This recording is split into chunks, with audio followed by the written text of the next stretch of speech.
Hi hello నమస్తే, నేను మీ కట్ట కార్తీక్. రిజర్వేషన్ల అమలులో తెలుగు రాష్ట్రాలు దేశానికే రోల్ మోడల్గా నిలుస్తూ ఉన్నాయి. ఇప్పటికే ఎస్సీ వర్గీకరణ అమలు చేయబోతున్నట్టు ఇటు తెలంగాణ ప్రభుత్వం కానీ అటు ఆంధ్రప్రదేశ్ ప్రభుత్వం కానీ ప్రకటించేశాయి. అసెంబ్లీలో కూడా ఈ ఎస్సీ వర్గీకరణ బిల్లును ఆమోదించేశాయి. సుప్రీంకోర్టు తీర్పు తర్వాత దేశంలోని ఎస్సీ వర్గీకరణ అమలు చేస్తున్న రాష్ట్రాలుగా కేవలం తెలుగు రాష్ట్రాలు మాత్రమే మిగిలిపోయాయి. ఇంకో విషయం చెప్పాలంటే ఉమ్మడి ఆంధ్రప్రదేశ్లో ఈ ఎస్సీ వర్గీకరణ చంద్రబాబు నాయుడు గారు ముఖ్యమంత్రిగా ఉండగా ఆల్రెడీ అమలైపోయింది. ఆ విషయాలు కూడా మనం తీసుకొని చర్చించుకునే ప్రయత్నం చేద్దాం. ఇదో పక్కన ఉంటే బీసీ రిజర్వేషన్ కూడా తెలంగాణలో 42% పెంచాలని చెప్పేసి తెలంగాణ అసెంబ్లీ ఇప్పటికే తీర్మానం చేసి పార్లమెంట్కి పంపించడం జరిగింది. కాబట్టి ఈ తెలుగు రాష్ట్రాల్లో అమలు కాబోతున్న రిజర్వేషన్లు, అమలు కావాలనుకుంటున్న బీసీ రిజర్వేషన్లు నిజంగా బడుగు బలహీన వర్గాల అభ్యున్నతికి తోడ్పడే అవకాశం ఉందా? వాళ్ళకి ఏ మేరకు ఉపయోగపడే అవకాశం ఉంది? ఒక పక్కన ప్రభుత్వ రంగం కుదేలైపోయి మొత్తం ప్రైవేట్ రంగం వైపు వెళుతున్న సమయంలో, ప్రభుత్వ అవకాశాలు దాదాపుగా కనుమరుగవుతున్న సమయంలో ఈ రిజర్వేషన్ సిస్టమ్ వల్ల ఎవరికి బెనిఫిట్ అయ్యే అవకాశం ఉంది? నిజంగా బడుగు బలహీన వర్గాలకి ఇది మంచి చేకూర్చే అవకాశం ఉందా? కేవలం ఒక రాజకీయ క్రీడా ఓట్ బ్యాంక్ క్రీడగా మారిపోయే అవకాశం ఉందా? ఈ విషయాలన్నీ చర్చించుకునే ప్రయత్నం చేద్దాం. మనతో ఉన్నారు సీనియర్ జర్నలిస్ట్ భరత్ గారు. సార్ నమస్కారం. నమస్తే సార్. ఒకవైపు ఏమో ప్రభుత్వ రంగం తగ్గిపోతుంది. సహజంగా రిజర్వేషన్ ఎందుకు అంటే ఉద్యోగ అవకాశాల కోసం. కానీ ఆ ఉద్యోగ అవకాశాలు ప్రభుత్వ రంగంలో తగ్గిపోతుంది. ఎందుకంటే ఓన్లీ ప్రభుత్వ రంగంలోనే రిజర్వేషన్లు ఉన్నాయి, ప్రైవేట్ రంగంలో లేవు. ఉండాలని డిమాండ్ ఉంది కానీ లేవు, ఓన్లీ ప్రభుత్వ రంగంలోనే ఉంది. నవరత్నాలతో సహా దాదాపు మన వైజాగ్ స్టీల్ ప్లాంట్ కూడా ప్రైవేటీకరణ కాబోతుంది అనేటువంటిది కేంద్రం చెప్తున్నమాట. ఆగిద్దా అవుద్దా చూద్దాం. కానీ మొత్తం ప్రభుత్వ రంగమే ప్రైవేట్ రంగం అయిపోతున్న తర్వాత, ప్రభుత్వ ఉద్యోగాలు లేకుండా మొత్తం కాంట్రాక్ట్ బేస్ అవుట్ సోర్సింగ్ అయిపోతున్న తర్వాత ఇంకా రిజర్వేషన్ పెంపు వల్ల కానీ ఎస్సీ వర్గీకరణ వల్ల కానీ అసలు దక్కాల్సిన వాళ్ళకి అవకాశాలు దక్కబోతున్నాయా? ఇది కేవలం రాజకీయ క్రీడ అనుకోవచ్చా? మనం ఇక్కడ డిస్కస్ చేస్తున్న అంశాన్ని ముఖ్యంగా చూసుకున్నట్టయితే రాష్ట్ర రాజకీయాల్లో ముఖ్యంగా రిజర్వేషన్ రగడ అనేది దేశవ్యాప్తంగా జరుగుతూనే ఉంది. జాట్లకు రిజర్వేషన్లని, గతంలో కాపులకు రిజర్వేషన్ అని చెప్పి మరాఠవాడలకు రిజర్వేషన్. గతంలో మన రాష్ట్రంలో కాపు రిజర్వేషన్ పెద్ద డిమాండ్. కాపు రిజర్వేషన్కి సంబంధించి గుజరాత్లో జాట్లు, అలాగే మహారాష్ట్రలో మరాఠాలు. గతంలో ఎవరైతే రిజర్వేషన్స్కు దూరంగా ఉన్న వర్గాలు ఉన్నాయో ఆ వర్గాలు మొదటి నుంచి చెప్పింది ఏంటంటే రిజర్వేషన్స్ ఎత్తివేయాలనే డిమాండ్ దగ్గర నుంచి మాకు రిజర్వేషన్స్ కావాలనే డిమాండ్కి రావడం జరిగింది. గతంలో వీళ్ళు ఎవరైతే ఓపెన్ కేటగిరీ ఓసీలు, ఫార్వర్డ్ కాస్ట్ ఉన్నారో అసలు రిజర్వేషన్ వ్యవస్థనే ఎత్తేయండి, ఓపెన్ చేయండి అన్న స్థితి నుంచి మాకు రిజర్వేషన్ కావాలనే స్థితికి రావడం జరిగింది. అవును, అదొక అంశం. దాంతో ఏదో కేంద్ర ప్రభుత్వం 10% రిజర్వేషన్లు ఈడబ్ల్యూఎస్ కోటా కింద పెట్టింది, అదేదో జరిగిపోయింది. అయితే ఇక్కడ మనకు తెలంగాణ రాష్ట్రంలో చూసుకున్నట్టయితే మనకు రెండు రకాలుగా ఈ గత వారం 10 రోజులు అనుకో, ఈ నెల రోజుల నుంచి అనుకో, బీసీ వాదం ఒకటి, ఎస్సీల రిజర్వేషన్లకు సంబంధించి వర్గీకరణ, ఇవే ప్రధానంగా రాష్ట్ర రాజకీయాల్ని ఇప్పుడు ప్రభావితం చేస్తున్నాయి, చేయబోతున్నాయి. ఎస్సీ వర్గీకరణ అనేది మనం చూసుకున్నట్టయితే బీసీ రిజర్వేషన్ గురించి మనం కాసేపు పక్కన పెట్టినట్టయితే ఎస్సీ రిజర్వేషన్ అనేది ఇక్కడ మనం ముఖ్యమైన అంశంగా మనం తీసుకున్నట్టయితే ఎస్సీ వర్గీకరణ అనేది ఒక 30 ఏళ్ల పోరాట ఫలితంగా మనం 3 దశాబ్దాల పోరాటంగా అయితే ఎస్సీ వర్గీకరణను మనం ఒకసారి పూర్వరంగంలోకి వెళ్ళి పరిశీలించినట్టయితే ఎస్సీ వర్గీకరణను ఎందుకు కోరుతున్నారు? కేవలం మాదిగ ఉపకులాలు మాత్రమే కోరుతున్నాయి. దాన్ని వ్యతిరేకిస్తున్న వర్గం మాలలకు సంబంధించిన కొంతమంది వర్గం. ఎందుకు వ్యతిరేకిస్తున్నారు అనేదాన్ని మనం ఒకసారి, అంటే ఎస్సీలో ప్రధానంగా మాలలు వ్యతిరేకిస్తూ ఉన్నారు, మాదిగలు డిమాండ్ చేస్తూ ఉన్నారు. మాదిగలు అంటే 2 కులాలే, నీకు ఎస్సీలో దాదాపు 50-60 కులాలు ఉన్నట్టున్నాయి. కానీ ప్రధానంగా మనకు కనపడే కులాలు ఒకటి మాదిగ, 2 మాల. ఈ 2 ఎందుకంటే ఎస్సీ వర్గీకరణ పోరాటం అంతా కూడా మాదిగ వర్సెస్ మాలగా ఛానల్ క్రియేట్ అయింది. మాల మహానాడు పెట్టుకొని ఎస్సీ వర్గీకరణ ఒకళ్ళు వ్యతిరేకిస్తున్నారు. తర్వాత మాదిగ రిజర్వేషన్ పోరాట సమితి పెట్టుకున్న మందాకిస్తే మాదిగ పెద్ద ఎత్తున ఎస్సీ వర్గీకరణ డిమాండ్ని పెద్ద ఎత్తున జనంలో తీసుకెళ్లాడు. ఈ 2 మనకు కనిపిస్తున్నాయి. అయితే దళిత అనేది పదం అనేది మాదిగలకు దాదాపు అన్ని కులాలకు వర్తిస్తున్నప్పటికీ వాళ్ళలో వ్యత్యాసం, ఆ వ్యత్యాసాన్ని గుర్తింపచేసే ప్రయత్నం మాదిగ సామాజిక వర్గానికి సంబంధించిన మందకృష్ణ ఎప్పుడైతే భుజానికి ఎత్తుకున్నాడు ఉద్యమాన్ని, అక్కడి నుంచి తనకు జరుగుతున్న అన్యాయాన్ని చెప్పే ప్రయత్నం చేస్తూ వస్తున్నాడు. వాళ్ళ వాదన ఏంటంటే, మాదిగ సోదరుల వాదన ఏంటంటే, మాది ఎక్కువ జనాభా ఉంది, ఉన్న రిజర్వేషన్లలో కేటగిరీ లేకపోవడం వల్ల మాలలు సామాజికంగా రాజకీయ పరంగా మొదటి నుంచి కూడా మాకంటే ఎత్తులో ఉన్నారు. ఈ రిజర్వేషన్ ఫలాలను కూడా వాళ్ళే అందుకుంటున్నారు. అది ఒకవేళ వర్గీకరణ చేసినట్టయితే 25% రిజర్వేషన్లలో మా వాటా మాకు వస్తుంది, వాళ్ళ వాటా మాకు వస్తుంది. లేదంటే పూర్తి వాటాను వాళ్ళే అందుకుంటున్నారు. వాళ్ళు ఆర్థికంగా, సామాజికంగా, రాజకీయంగా మొదటి నుంచిగా ఉన్నతగా ఉన్న వాళ్ళు అనేది మాదిగ వర్గ వాళ్ళ వాదన. అందుకు చాలా ఎగ్జాంపుల్స్ వాళ్ళు కూడా చెప్పడం జరిగింది. మనం కూడా గ్రామీణ వ్యవస్థలో మనం చూసుకున్నట్టయితే, ఒక పూర్వరంగంలో చూసుకున్నట్టయితే, మన అంబేద్కర్ రాసిన రాజ్యాంగం ప్రకారం కేవలం ఎస్సీ ఎస్టీలకు మాత్రమే రిజర్వేషన్ కల్పించడం జరిగింది, మిగతా వర్గాలకు కల్పించలేదు. గతంలో అంటే ఏదైతే భూస్వామ్య పెత్తందారి వ్యవస్థ ఉన్న సందర్భంలో ఎవరైతే అణగారిన వర్గాలు ఉన్నాయో, ఎవరైతే తరతరాలుగా దోపిడీకి గురి కాబడ్డారో, అణిచివేయబడ్డారో వాళ్ళకి కేటాయింపులు చేయడం జరిగింది. అయితే అక్కడ ఏం జరిగిందంటే, భూస్వామ్య వర్గాలే గ్రామ స్థాయిలో గ్రామంలో వాళ్ళు పెత్తనం చెలాయించేవాళ్ళు. అవును, ఒక రెడ్డో, కమ్మో, లేకపోతే వెలమో వీళ్ళు. అయితే ఈ రిజర్వేషన్స్ బీసీలకు లేకపోవడంతో ఎవరికైతే కొన్ని సందర్భాల్లో ఒక సర్పంచ్ వచ్చిందంటే ఎస్సీకి వచ్చేది. ఎస్సీకి వస్తే ఆ ఎస్సీ ఎవరంటే మాల సామాజిక వర్గానికి చెందిన వాళ్ళే ఆ రెడ్డితోటో, లేకపోతే కమ్మతోటో, లేకపోతే ఈ బ్రాహ్మణులతో, వీళ్ళతోటి వాళ్ళు అసోసియేట్ అయి ఉండేది. దానికి కారణం ఏంటంటే, మొదటి నుంచి కూడా మాల సామాజిక వర్గానికి సంబంధించిన వాళ్ళు భూములు ఉన్నాయి, కొంత ఆస్తులు ఉన్నాయి. రెడ్డిస్తో సమానంగా అంటే మన తెలంగాణలో కానీ మన దగ్గర ఉన్న సామాజిక వర్గాల పరంగా వాళ్ళతోని కొంత అసోసియేట్ అయ్యే కల్చర్ వాళ్ళకు ఉంది. దాంతో ఏమవుతుంది అంటే, ఎప్పుడైతే ఓసీ కాకుండా అది ఎస్సీ రిజర్వేషన్ అవుతుందో, తనకు నచ్చిన ఒక మాల సామాజిక వర్గానికి సంబంధించిన వాళ్ళని రాజకీయంగా ఎదిగించే ప్రయత్నం చేసేది. ఆ ప్రయత్నంలో భాగంగా మనకు రాష్ట్ర రాజకీయాల్లో చూసుకుంటే ఒక వెంకటస్వామి కుటుంబం కానీ, ఈ కుటుంబాలన్నీ కూడా ఆ విధంగా వచ్చినవి. ఇప్పుడు చాలా వరకు వాళ్ళు ఏంటంటే రాజకీయంగా కూడా ఎస్సీకి సంబంధించిన కాన్స్టిట్యున్సీలు ఉంటే ఎక్కువ శాతం అది ఎవరు పొందుతున్నారంటే మాల సామాజిక వర్గం వాళ్ళే పొందుతున్నారు. మా సామాజిక వర్గం వాళ్ళు పొందటం లేదు. మేము పేరుకు దళితులం అయినప్పటికీ మేము వాళ్ళు కలిసి దళితుల్లో కూడా వివక్ష. మా ఇంట్లో పిల్లల్ని వాళ్ళు చేసుకోరు, మా ఇంట్లో పిల్లల్ని వాళ్ళు చేసుకోరు, వాళ్ళ ఇంట్లో మమ్మల్ని అసలు దగ్గరికి కూడా రానివ్వరు అనేది వాళ్ళ వాదన. అది కొంతవరకు గ్రామాల్లోనే కరెక్ట్గా. ఎప్పుడైతే వాళ్ళు మందకృష్ణ మాదిగా 30 ఏళ్ల క్రితం ఈ ఉద్యమాన్ని చేపట్టాడో, అప్పటి నుంచి వాళ్ళలో ఉన్న అన్యాయాన్ని, వాళ్ళకి జరుగుతున్న నష్టాన్ని చెప్పే ప్రయత్నం చేశాడు. ఆ ప్రయత్నంలో భాగంగా చంద్రబాబు నాయుడు ఉమ్మడి రాష్ట్రంలో ముఖ్యమంత్రిగా ఉన్న సమయంలో ఈ వివక్షను గుర్తించిన చంద్రబాబు నాయుడు మొదటిసారిగా, అంటే దేశంలో ఎక్కడ లేని విధంగా, అసలు ఎస్సీ వర్గీకరణ ఎక్కడా లేని విధంగా చంద్రబాబు నాయుడు దాన్ని తీసుకురావడం జరిగింది. అంటే చాలా మందికి తెలియని విషయం ఏంటంటే, ఎస్సీ వర్గీకరణ అనేది ఇప్పుడు అమలు అవుతుంది అనుకుంటున్నారు, కానీ ఈ దేశంలోనే మొట్టమొదటిసారిగా ఉమ్మడి ఆంధ్రప్రదేశ్లో చంద్రబాబు నాయుడు గారు ముఖ్యమంత్రిగా ఉండగా ఎస్సీ వర్గీకరణ ఆల్రెడీ అమలైంది అన్న విషయం ఇప్పుడు మీరు చెప్పబోతున్నారు. మూడు సంవత్సరాలు అమల్లో ఉంది. ఏబిసిడి వర్గీకరణగా అమలు చేయడం జరిగింది. ఆ వర్గీకరణ సందర్భంగా వాళ్ళు పొందిన ఫలాలు కూడా వాళ్ళు చూపించేదంటే, మాదిగ సామాజిక వర్గానికి సంబంధించిన వాళ్ళు చెప్పే ప్రయత్నం ఏంటంటే, మేము దేశ స్వాతంత్రం వచ్చి 60 ఏళ్ళు అవుతున్నప్పటికీ, 60-70 ఏళ్ళు అవుతున్నప్పటికీ ఎంతమంది మాకు ప్రభుత్వ ఉద్యోగాల్లో లేదంటే ఉద్యోగ అవకాశాల్లో వచ్చినాయో, ఈ 3 ఏళ్ల కాలంలోనే మాకు అన్ని, అంటే ఈ 3 ఏళ్ల కాలంలో అంతమంది పొందగలిగాం. ఈ వర్గీకరణ వల్ల మాకు ఇంత లాభం జరిగింది అని చెప్పే ప్రయత్నం చేశారు. అది జరిగింది కూడా వాస్తవం. కానీ ఇక్కడ కీలక అంశం బీసీ రిజర్వేషన్లు కాడ బీసీఏ, బీసీబీ, బీసీడీ, బీసీసీ ఇలా బీసీలో కూడా సామాజిక తరగతుల వారీగా ఫలాలు అందించేవాళ్ళు. వాళ్ళు కూడా ఎవరు ఇంకా డౌన్ గ్రేడ్ వర్గం, ఇంకెవరు కొద్ది బెటరు అని చెప్పి దాన్ని బట్టి కేటగరైజ్ చేసి ఏబిసిడీ చేశారు. కానీ ఎస్సీలో ఏబిసిడీ చేయడానికి మాత్రం ఇంతకాలం ఎందుకు పట్టిందంటే ఏం చెప్పొచ్చు? అంటే ఎస్సీలను అంటే ప్రభుత్వం దేశవ్యాప్తంగా ఎస్సీలను ఒక వర్గంగా, దళితులుగా గుర్తించడం జరిగింది.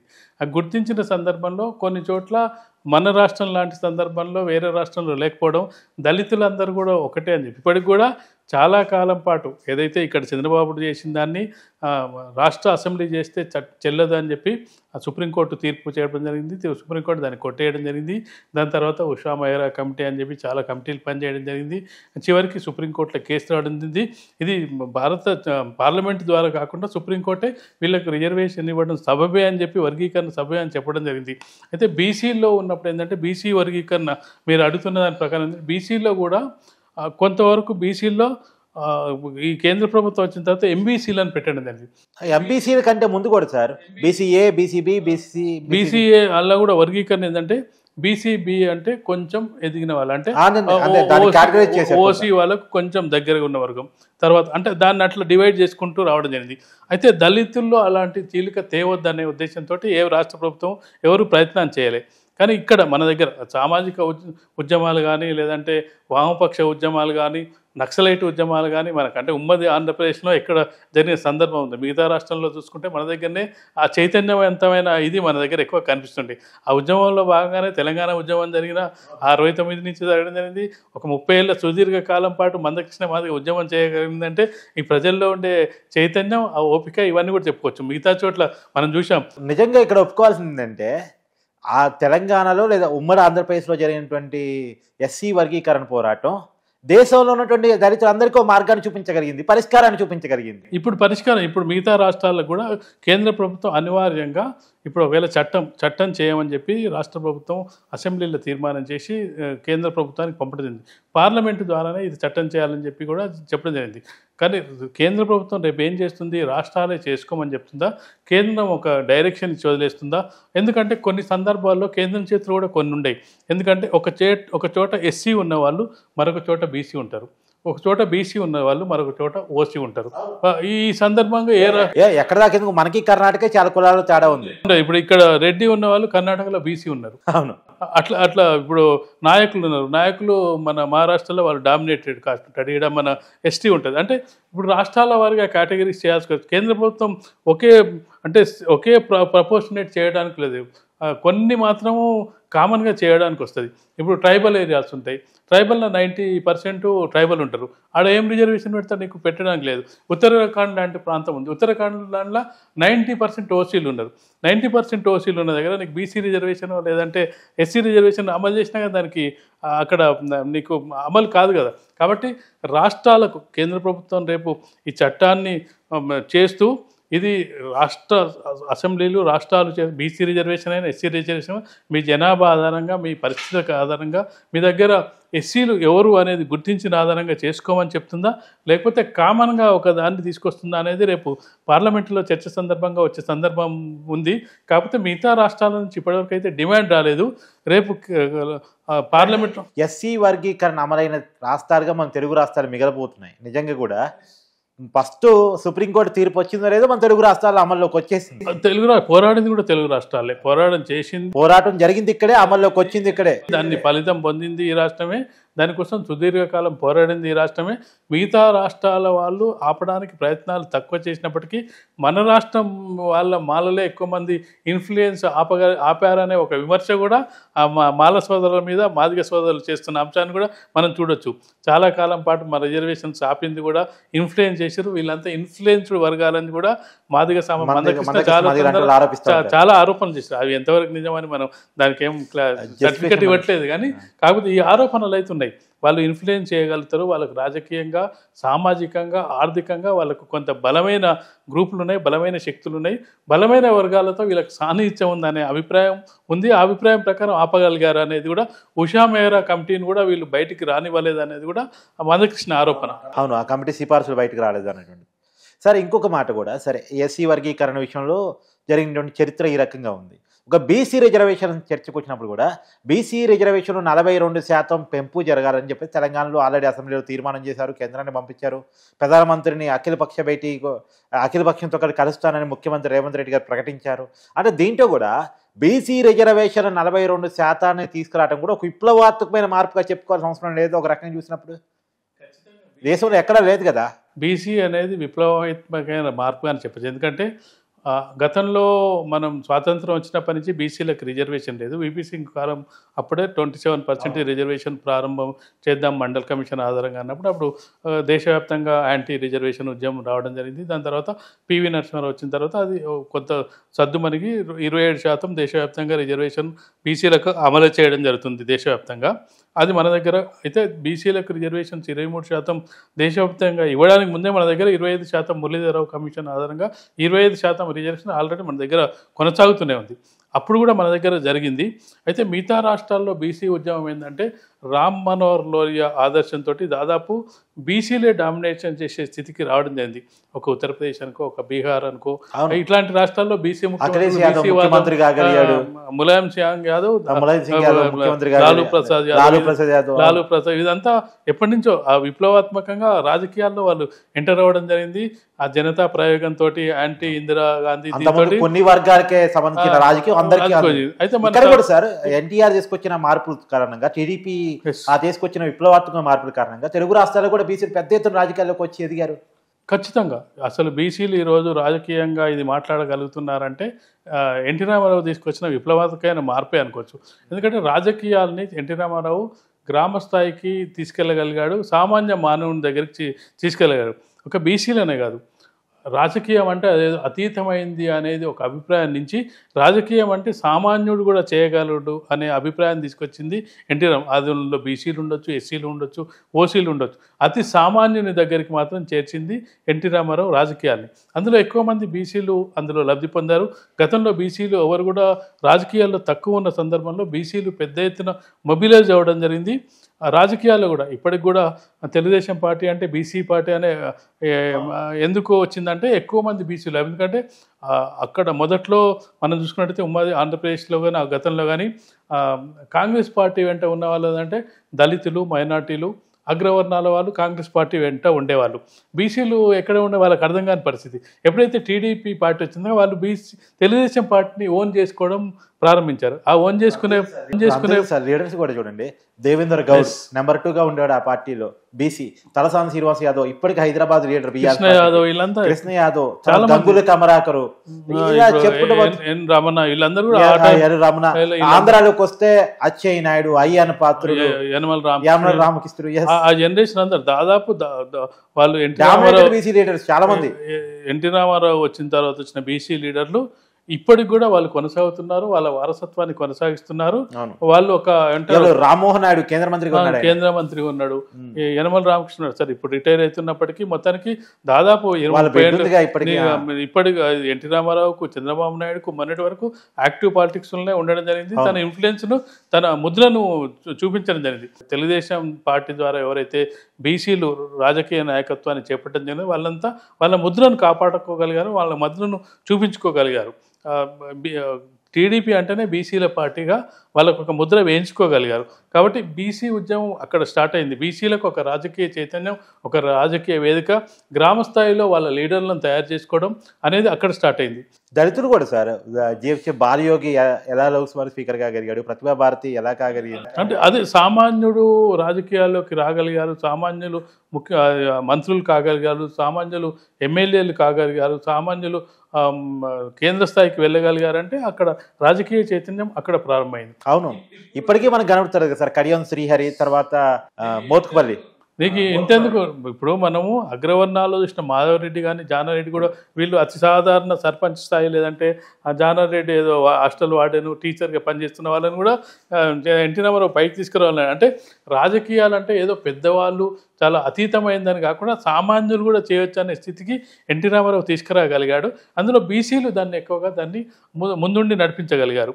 అయితే ఆ బీసీ ఉద్యమం అనేది మధ్యలో కొంతవరకు బ్రేక్ అయినప్పటికీ ఇప్పుడు మళ్ళీ ఆ బీసీ ఉద్యమానికి ఇప్పుడు మళ్ళీ ఒకసారి ఊపొచ్చింది. ఆ క్రమంలో మాకు 42% వాటా కావాలని అడిగే పరిస్థితికి వచ్చింది. అందులో భాగంగా బీసీ జనాభా లెక్కలు అడగడం జరిగింది. బీసీ జనాభా లెక్కల్లో తప్పులున్నాయా ఒప్పులున్నాయా అని ఎవరు ఒప్పుకోండి 50% బీసీ జనాభా ఉంటుంది అనేది అది నార్మల్గా చెప్పాల్సిన పరిస్థితి. ఎందుకంటే మనం ఏ గ్రామంలో తీసుకున్నా మిగతా వాళ్ళు ఎంతమంది ఉంటారో బీసీల జనాభా అంతే ఉంటుంది.